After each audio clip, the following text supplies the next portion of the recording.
I always wanted to become a veterinarian since I don't know when. Initially I thought, oh, maybe I'll stick to dogs and cats. And I thought I'm probably going to be too small to do horses.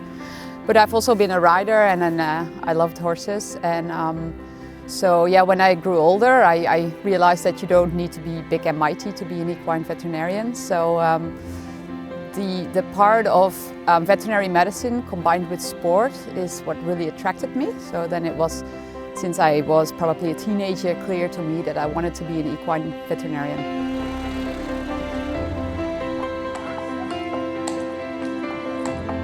You need to be very passionate about the job to be a team veterinarian, because you do travel a lot, it costs a lot of time. It's generally social time that you have to kind of like hand in. But I guess if you don't love it, it's just ridiculous to make such long days and to travel that much throughout the season. But I do love it, and for me it's just a perfect combination between sports and veterinary medicine. And I do feel proud to be part of these like high-performing athletes. A good driving horse needs to have diverse talents because it exists out of 3 disciplines, a lot like eventing. So they have to do a dressage test, then they have to do a marathon, and then they do the day after a cone driving. So for dressage, they need to be relaxed, moving well, really good movers. They can't be too fiery. But then again, for the marathon the next day, they need good endurance because it's quite a long way, it's 14 kilometers. And in the obstacles, so there are generally 8 obstacles, they need speed and power. So they need endurance, they need speed and power. So then you want them to be fast. And then the next day for cone driving, they have to be precise. So they need to be light for the driver because it's technical tests the last day. So the horses need to respond very well to the aids. So they need to be sensitive enough to do that part as well. Now, the good thing is they always perform as a team. So they have each other and they really lean onto each other. They quiet each other down. Sometimes for the driver, they really kind of, puzzle out, have a quiet horse with a little bit of a horse that's not as quiet. So that's kind of a puzzle.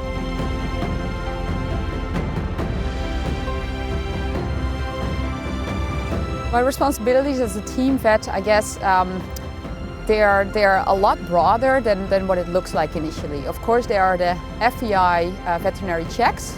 So obviously I want to make sure that those horses are going to go through those inspections without any issues.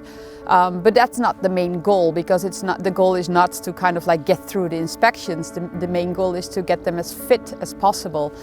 And that starts, like we're already starting now with the season planning for next season to make sure that the horses are doing enough so that they have a good condition, but that they're not doing too much so that they get tired throughout the season. And then I guess I'm always on call, because whenever veterinary question, whether it's about training, supplementing, diet or diseases, I'm always available for them to advise them. So yeah, and then you, of course, before going to a competition, you want to make sure that the horses that are going to go to the competition are fit. And then at the competition, yeah, I guess mainly I just check the horses every day to make sure that they're still fit. Of course, if an issue occurs, I'm there to help. But this is just a small percentage of the work that I do, because yeah, accidents are rare. But generally, I just want to make sure that the horses are really fit and that they stay fit.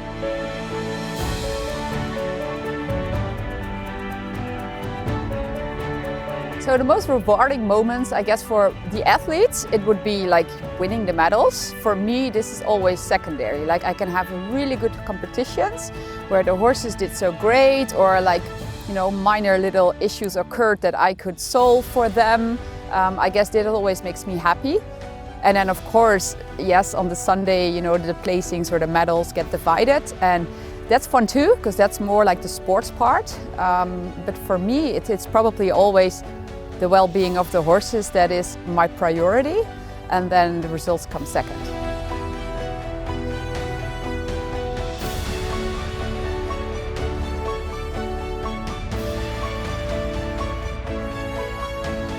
Yeah, so I've been doing this job now for 11 years, and there are horses competing right now this year that competed also 11 years ago, so they have pretty long careers, and it's nice to see them kind of growing, you know, like coming to the competition as a 6-year-old, being maybe a bit new to it, and generally then they only get used for dressage, maybe just one day, like they kind of really grow into it. And then you see at some point, you know, they start to become mature and be fit and really be top performers. And sometimes horses do get minor injuries or major injuries. That's also possible, unfortunately, not always at the competition, but also at home. And if you then, you know, have been able to help that horse and rehabilitated that horse, and they come back to competition as fit as they used to be, or even better, that's very satisfying. And I think that's a little bit unique being a team veterinarian, because you see your horses so often, like you see them at every competition for so many years, for so many days. I've seen them hundreds of times. So a tiny little bump on one horse's limb might be completely normal because it's been there for 6 years and we know what it is. But a tiny little bump on a horse all of a sudden might be something that we want to investigate. And I guess that's the strength of being there so often and knowing these horses so well.